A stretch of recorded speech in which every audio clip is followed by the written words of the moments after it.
salam sejahtera buat kita semua.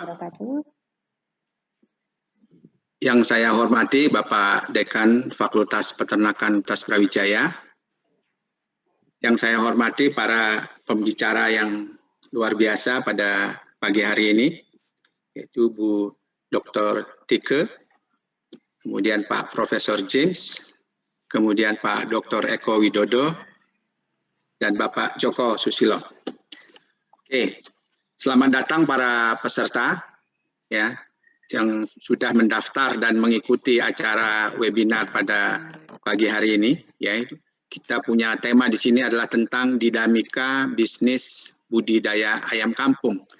Mungkin nanti kita akan mendengarkan dan berdiskusi kurang lebih selama 2 jam ya, atau mungkin nanti 2,5 jam kalau memang banyak masih peserta yang antusias untuk bertanya ya. Kemudian nanti aturannya adalah kita punya 4 pembicara di sini, kemudian masing-masing kita akan beri waktu untuk presentasi maksimal 20 menit ya, bisa kurang ya 20 menit karena nanti kita akan punya sesi tanya jawab ya. Kemudian nanti mungkin urutannya kalau saya lihat bidang keahliannya mungkin nanti saya beri kesempatan yang pertama nanti Bu Tike Sartika karena di sini mungkin bicara tentang bibit, tentang pengembangan ayam kampungnya ya. Kemudian yang kedua nanti mungkin kalau saya lihat bidang keahliannya adalah Pak Eko Widodo yang mungkin nanti bicara tentang pakan ya. Kemudian berikutnya mungkin Prof James ya. Karena saya lihat di sini dia banyak ke sosial ekonominya, meninjau daripada kajian sosial ekonominya. Dan nanti mungkin yang terakhir, karena Pak Joko praktisi, mungkin nanti bisa berbagi pengalaman, ilmu, dan sebagainya ya kepada kita semuanya. Ya, nanti masing-masing selama 20 menit. Setelah itu kita akan mempunyai sesi tanya-jawab setelah itu. Oke, saya mulai bahwa ayam kampung di sini itu merupakan plasma nutfah daripada kekayaan lokal Indonesia ya. Memang selama ini ayam kampung itu ya dia unik gitu ya. Kemudian dia mempunyai konsumen yang tersendiri gitu ya. Karena kalau kita bandingkan dengan ayam meras begitu ya, mungkin ayam kampung ini lebih banyak purpose-nya ya. Kalau ayam meras itu hanya monopurpose ya, hanya ayam pedaging saja atau petelur saja. Tapi ayam kampung di sini bisa sebagai pedaging, bisa sebagai petelur, bisa sebagai ayam aduan, ayam hias dan seterusnya ya. Mungkin nanti kita akan kita dengarkan nanti bagaimana ayam kampung ini ya, terutama kaitannya sekarang dengan adanya fenomena COVID-19 ini ya, di mana ayam meras sekarang itu mengalami tekanan gitu ya, terutama terhadap populasi, kemudian terhadap ketersediaan pakan begitu ya, sehingga barangkali ayam kampung ini bisa kita angkat ya, mempunyai kesempatan untuk berkembang ya, karena memang kelebihan daripada ayam kampung ini adalah dia mempunyai daya adaptasi yang baik terhadap pakan lokal. Kemudian juga lebih adaptasi terhadap kondisi di lapangan sehingga mungkin akan lebih visible itu untuk dikembangkan ya. Oke, mungkin itu adalah pembukaan dari saya. Selanjutnya saya akan mulai dengan pembicara yang pertama, yaitu Ibu Dr. Tike Sartika. Ya, mungkin saya akan membacakan kurikulum singkat beliau. Beliau adalah seorang ahli pemuliaan dan genetika ternak di Balai Penelitian Ternak Puslitbangna Badan Litbang Pertanian. Beliau menempuh gelar S1, S2, dan S3 itu di Institut Pertanian Bogor. Kemudian banyak sekali riset dan inovasi yang dihasilkan, terutama terkait sama ayam KUB. Ya, mungkin ini sudah sangat viral gitu ya, terkenal ini KUB. Mungkin nanti Bu Tike nanti bisa bercerita tentang ayam KUB ini ya. Kemudian juga beliau adalah Komisi Nasional ya, anggota Komisi Bibit ya, kemudian tim teknis keamanan hayati ya. Kemudian juga beliau mendapatkan penghargaan ya sebagai inovator, kemudian sebagai peneliti ketahanan pangan ya. Kemudian juga beliau banyak menulis buku dan artikel di jurnal maupun proceeding ya. Oke, mungkin itu saya kenalkan dalam deskripsi yang singkat ya. Mungkin kalau ada yang kurang monggo Ibu bisa menambahkan. Selanjutnya waktu saya persilakan untuk Bu Dr. Tike Sartika. Ya, kalau bisa waktunya 20 menit Ibu. Nanti kita bisa diskusi lebih panjang di belakang. Saya persilakan Ibu.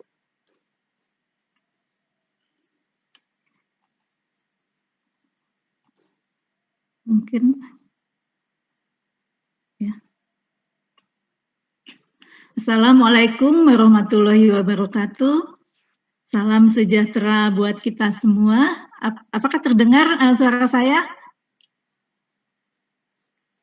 Ya Bu, terdengar.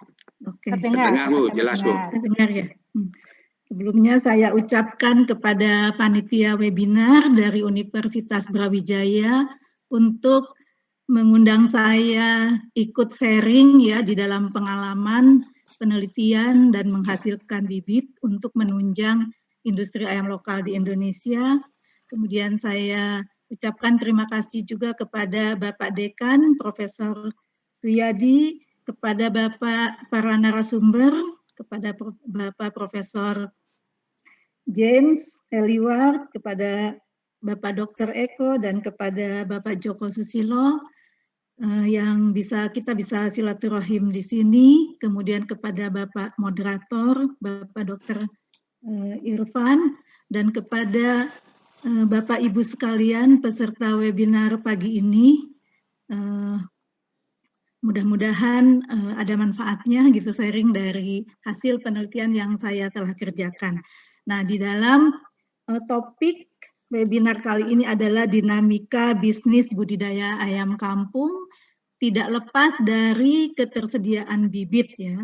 Jadi merupakan salah satu komponen yang sangat penting selain pakan dan manajemen adalah bibitnya, harus bibit yang bagus.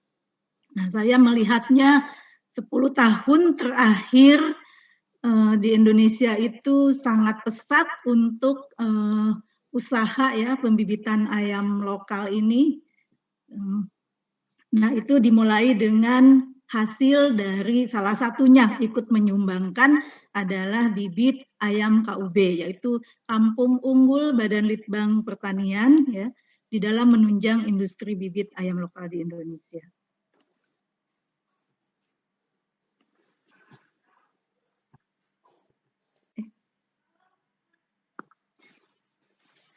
Nah, ini adalah jenis ayam kampungnya, jenis ayam kampung sangat bervariasi seperti ini, yang pada waktu awal diteliti asalnya itu dari daerah Jawa Barat. Jadi kelebihan daripada ayam kampung ini variasinya sangat-sangat besar, sehingga kalau kita seleksi, respon seleksinya juga akan cepat.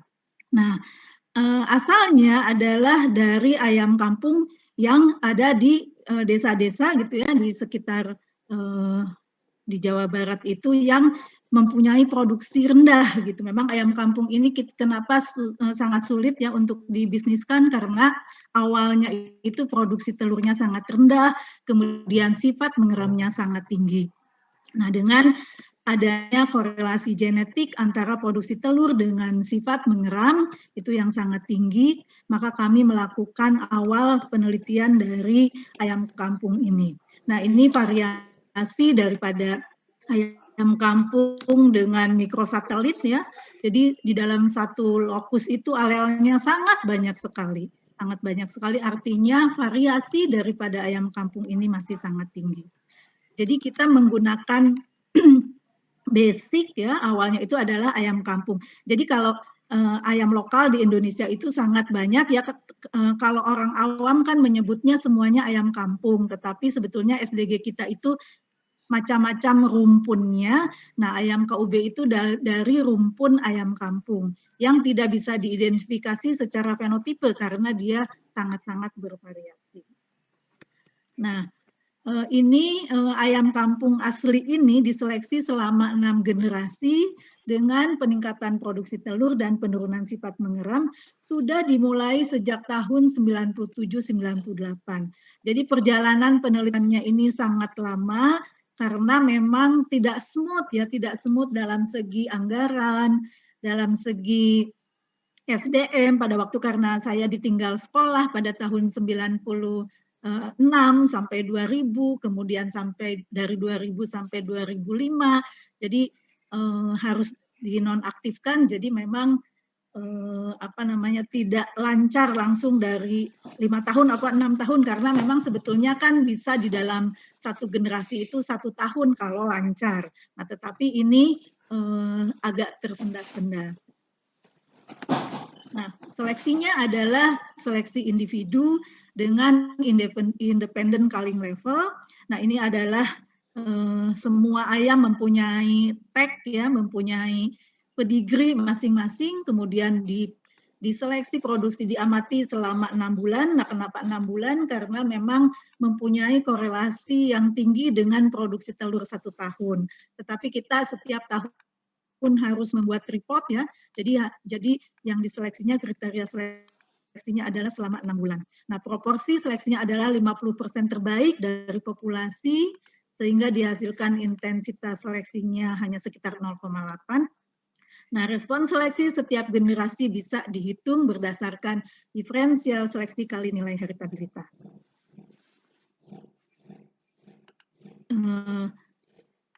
Nah, ini metodologinya dari mulai G0 ya, G0 kemudian F1 ini adalah perbanyakan daripada selected G0. Nah, perbanyakan ini biasanya sekitar 1.200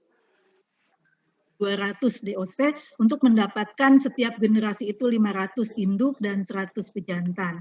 Nah, sebetulnya dari tahun 97-98 itu pada tahun 2002 sudah diperoleh G3-nya.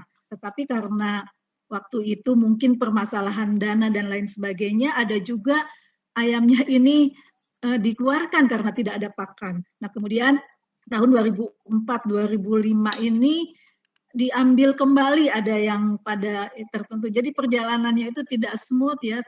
Jadi ayam KUB itu pernah dikeluarkan, kemudian didatangkan lagi ke Balitnak, jadi agak lama. Nah, setelah saya selesai tahun 2005, 2006, 2010, nah itu dilakukan lagi pemantapan seleksinya dan uji multilokasi. Nah, jadi yang dipertahankan adalah warna variasi daripada ayam kampung ini. Jadi warnanya masih variasi, bentuk jenggernya juga variasi, ada yang single, ada yang P, ada yang rose, ya masih bervariasi. Kemudian kakinya juga variasi, ada yang kuning, putih, hitam kehijauan, dan sebagainya. Sehingga kalau misalnya secara individu agak sulit membedakan antara ayam kampung yang belum diseleksi dengan ayam KUB. Tetapi kalau secara in populasi, dia itu warna bulu dasarnya itu sebagian besar 64% itu berwarna hitam dan warna sengnya juga agak hitam ya, sehingga kita bisa membedakan di dalam in populasi kalau misalnya mendatangkan DOC, mana yang KUB, mana yang bukan, itu bisa dibedakan. Nah, ini adalah keunggulannya, produksi telur hendeng 44-70%, rataannya 50%, kemudian jumlah telurnya kira-kira 160 sampai 180 butir, konsumsi pakannya 90, ada sifat mengeramnya masih 10%, umur pertama bertelurnya 22 sampai 24 minggu, ini bobot telurnya sekian, dan konversi pakannya juga masih tinggi, sekitar 3,8 kilo. Nah, ini gambar ayam KUB 1 ya. Kemudian ayam KUB 1 itu dilakukan uji multilokasi di beberapa peternak, di Ciamis, ada di UPTD, ada BPTU Jatiwangi, kemudian ada di Dedifarm, banyak ya uji-uji multilokasi, dan hasilnya itu cukup bagus. Kemudian dari Badan Litbang Pertanian, Balai Pengelola Alih Teknologi mengadakan round meeting table ya, sehingga mengundang swasta untuk memperkenalkan ayam KUB itu. Dan dari hasil uji multilokasi dan pengenalan itu kemudian tertarik adalah PT AKI pada tahun 2009 melakukan lisensi. Tapi karena belum dilakukan pelepasan galur, jadi statusnya itu masih pra-lisensi. Dan kemudian Badan Litbang Pertanian melihat bahwa cukup ada prospek untuk pengembangan ayam KUB itu, kemudian dilakukan pengembangan ayam KUB di 10 provinsi. Banten, Jawa Tengah, Jawa Timur, NTB, Sumatera Selatan, Sumatera Barat, Kalimantan Barat, Kalimantan Timur, Sulawesi Selatan, dan Gorontalo. Makanya di Gorontalo itu ada ayam kur, Kampung Unggul Rusli. Nah itu nama ayam Pak Gubernur Gorontalo Pak Rusli. Jadi dinamakan ayam kur. Kemudian ayam akusi di Sinjai, ayam Kampung Unggul Sinjai. Nah sebetulnya awalnya itu adalah dari ayam KUB. Nah, pengusulan proposalnya itu baru dilakukan pada tahun 2012 dan SK-nya baru keluar tahun 2014 karena baru pertama kali komisi penilai daripada pelepasan galur itu melakukan penilaian untuk hasil pemuliaan. Biasanya hanya penetapan rumpun, misalnya ayam pelung, ayam kedu, ayam kokok balengget. Nah itu penetapan rumpun hanya karakteristik isinya. Tetapi kalau di pengusulan proposal pelepasan galur itu ada pemuliaan yang harus menghasilkan galur unggul itu apanya, sehingga SK-nya pada waktu itu permentannya belum ada, baru turun tahun 2014. Setelah ada SK pelepasan galur ini, kemudian ada pembaruan lisensi dari PT AKI, dan banyak sekali pembibit-pembibit itu sudah mulai banyak ya untuk mengembangkan ayam KUB dan melakukan lisensi-lisensi dengan Balitna, karena PT AKI juga intens untuk ikut mengembangkan ayam KUB itu hampir di 28 provinsi. Kemudian pembentukan asosiasi Gapali ya, Gabungan Pembibit Ayam Lokal Indonesia. Nah, ini pada Februari 2016. Nah, sebagian besar anggota Gapali juga menggunakan ayam KUB pada usaha pembibitan. Nah, ini kalau misalnya kita melihat prospek ke depan bagaimana usaha pembibitan ayam kampung ya, karena di sini terlihat konsumsi daging itu kan sebagian besar dari ayam ras. Nah, ayam kampungnya itu baru menyumbangkan sekitar 12% dari total ayam dan hanya 8,87% dari total daging yang dikonsumsi. Ini pada tahun 2017, 2018 meningkat, tetapi ini datanya tidak lengkap, jadi lebih ini yang lebih akurat mungkin datanya. Jadi kalau misalnya kita mau usaha ayam kampung ke depannya, apalagi dari saat ini pandemik untuk untuk semua negara ya, sehingga kemungkinan nanti impor GP juga agak sulit. Ya, ini bisa lebih dikembangkan lagi untuk usaha daripada ayam kampung yang kita punya bibitnya sendiri. Dan sampai saat ini pun permintaan bibit ke Balitnak itu masih sangat banyak. Nah, ini peta penyebarannya pada tahun 2009 sampai 2015 oleh PT AKI dan Badan Litbang sudah di 28 provinsi sekitar 1,5 juta ekor bibit yang sudah disebarkan. Nah, kemudian lisensi-lisensi, nah pada waktu 2015 dengan PT AKI, kemudian BUMT Tiuh Mandiri Tubabak Lampung ini 2016, dengan PT Sumber Unggas Indonesia tahun 2016, kemudian PT Nudira tahun 2016, dan PT Putra Perkasa Genetika tahun 2019. Kemudian pengembangan oleh Pulslit Bangnak dengan bekerja sama dengan BPTP dilakukan juga pada waktu itu ya 2014-2016. Nah, ini adalah mungkin saat ini adalah PT Sumber Unggas adalah pembibit ayam kampung yang terbesar di Indonesia saat ini, dan membuka cabang di Sulawesi Selatan, di Bali, kemudian di Jambi. Ini adalah telur-telur yang akan masuk kepada mesin tetas. Nah, ini adalah hatchery-nya ya. Ini kandang yang lama. Kalau sekarang itu sudah punya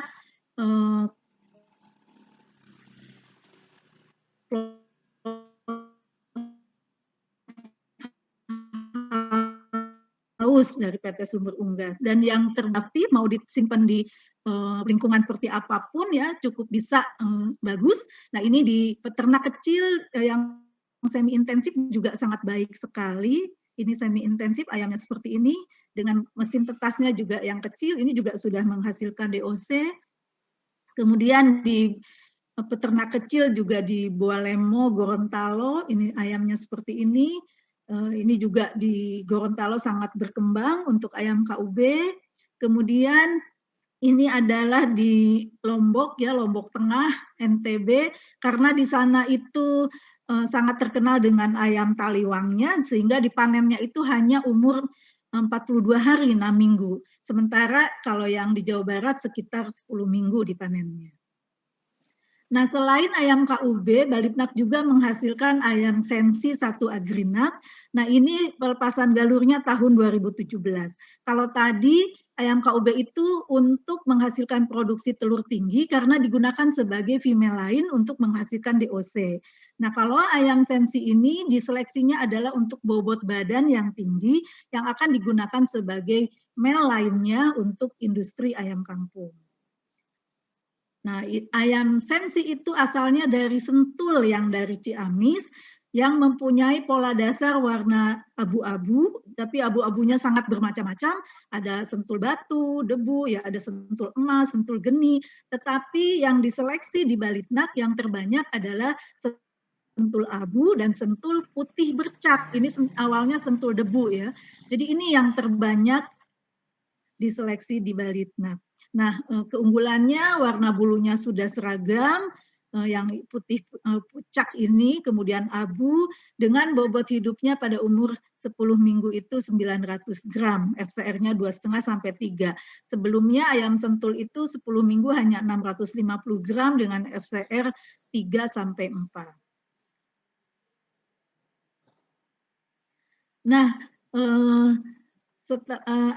pada tahun 2017-2018 ini Badan Litbang juga mengembangkan program pembibitan bekerja sama dengan BPTP yang namanya adalah program Strata 1, 2, 3. Kalau Strata 1 itu adalah pembibitan di BPTP, kemudian Strata 2 itu inti plasma, kemudian yang Strata 3 itu di rumah tangga peternak kecil.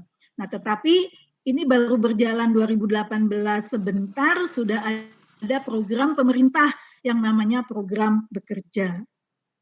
Jadi yang tadi itu di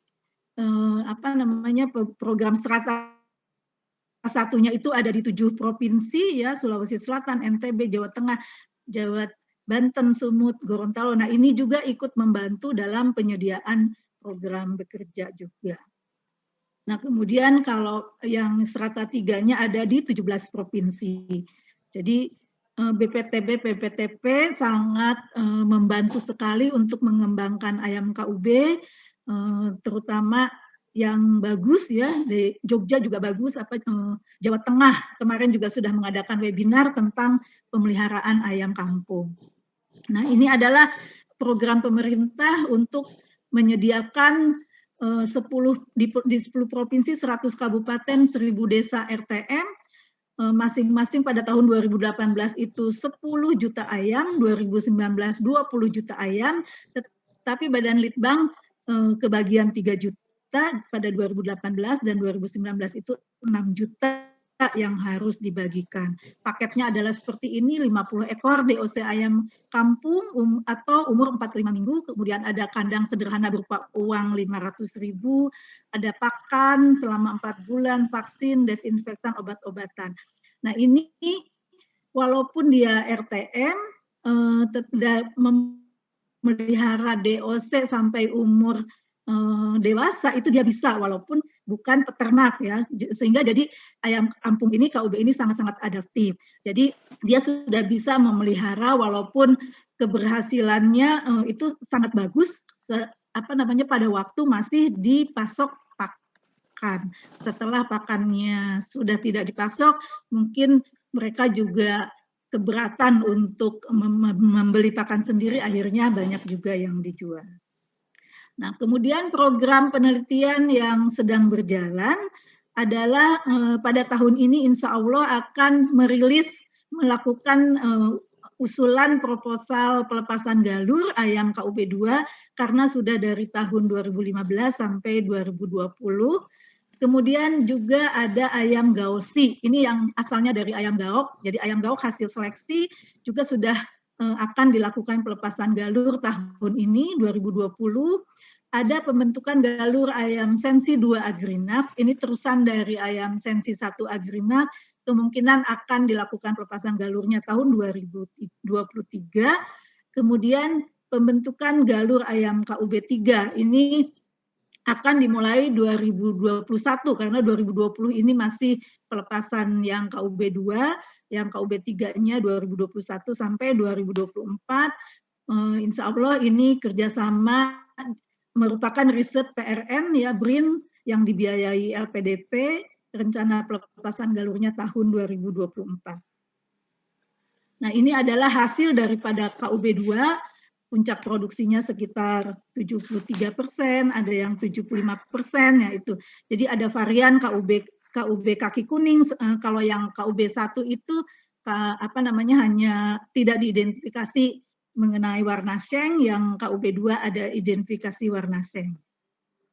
Ini respon seleksinya sekitar 3,5% per tahun atau sekitar 6 butir per tahun.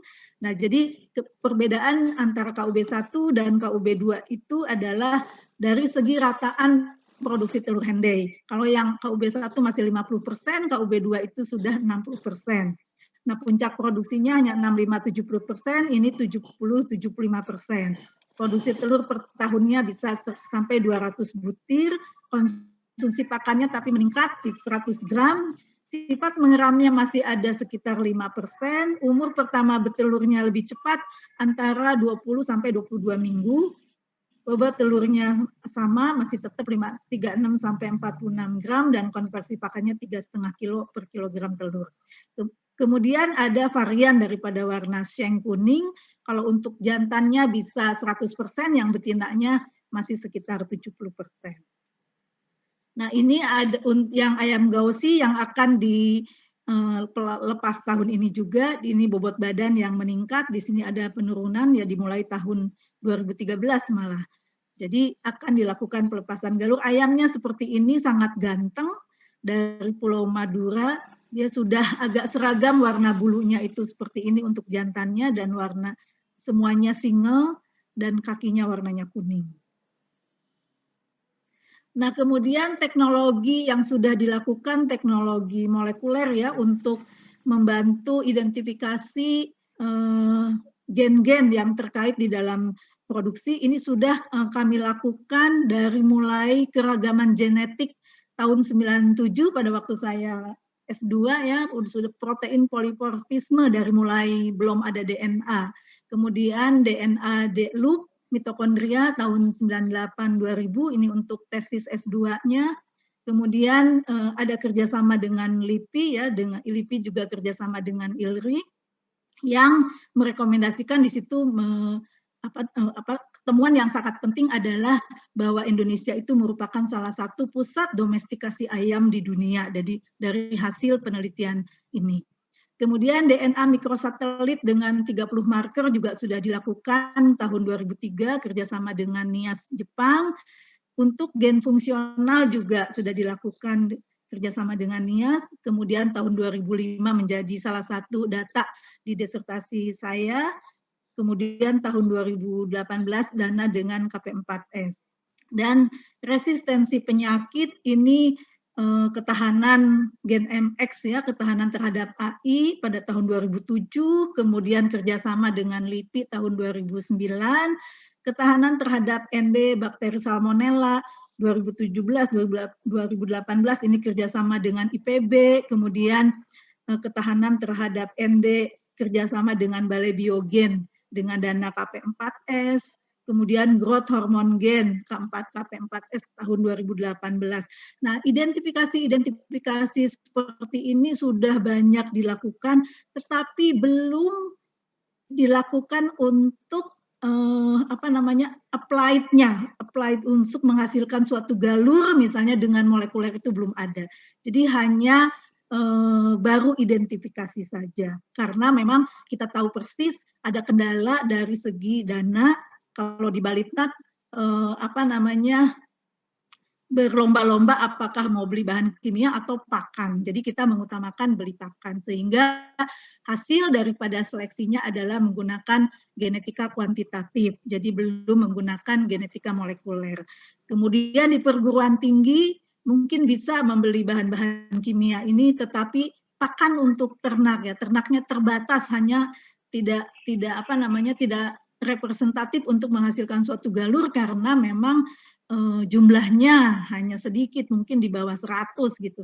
Padahal ada ketetapan yang harus dipenuhi di dalam Permentan pelepasan galur itu minimal 200 induk. Nah, itu juga harus dipenuhi. Jadi kedepannya untuk bisa bekerja sama antara perguruan tinggi dengan Badan Litbang di dalam melakukan riset untuk menghasilkan suatu galur mungkin akan lebih efektif. Jadi harus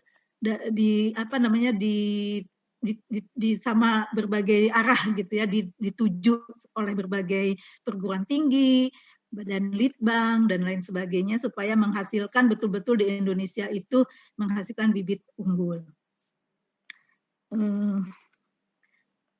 Nah, ini adalah pamer aja waktu menerima penghargaan Adikarya Pangan Nusantara tahun 2016 di Istana Negara ya, sebagai pelayanan pangan menghasilkan inovasi bibit yang sudah bisa disebarkan ke peternak dan sudah digunakan di dalam industri peternakan. Kemudian mendapatkan juga royalti ya, menyumbang ke negara dari hasil lisensi dengan swasta. Nah, mungkin pengalaman saya itu, terima kasih, mudah-mudahan bermanfaat. Wassalamualaikum warahmatullahi wabarakatuh. Waalaikumsalam warahmatullahi wabarakatuh. Oke, terima kasih Bu Dr. Tike ya. Presentasi yang bagus sekali ya, karena di sini sudah diinformasikan bahwa sudah ada, jadi Bu Dr. Tike dan teman-teman di Balitnak ya, itu sudah mengembangkan bibit ya, yang mungkin kita kenal dengan ayam KUB gitu ya. Tapi ternyata di sini ayam KUB itu sudah berkembang ya, tidak hanya kalau KUB itu lebih diarahkan kepada telurnya, mungkin di sini juga ada variasi ya, untuk ayam sensi 1 itu diarahkan untuk produksi dagingnya ya. Kemudian nanti juga ada rencana-rencana untuk pengembangan KUB 2, KUB 3, kemudian sensi 2 dan seterusnya ya. Jadi memang ini adalah suatu usaha yang sudah luar biasa gitu ya. Bagaimana untuk memaksimalkan daripada potensi lokal ayam kampung sehingga bisa mempunyai performan yang lebih baik ya. Tadi sudah ditekankan bagaimana arahnya itu adalah meningkatkan produksi telur dan mengurangi sifat mengeramnya ya. Oke, terima kasih Bu Dr. Tike ya. Jadi kalau teman-teman yang mempunyai pertanyaan untuk Bu Dr. Tike, tolong disimpan dulu ya. Nanti kita berikan waktu untuk itu. Oke, sebagai informasi pada saat ini yang mengikuti online ini adalah sekitar 336 orang ya. Oke, terima kasih sudah atau masih ya, masih bersama kami ya. Kemudian untuk selanjutnya adalah sesi untuk Pak Dr. Eko Widodo ya. Pak Dr. Eko Widodo,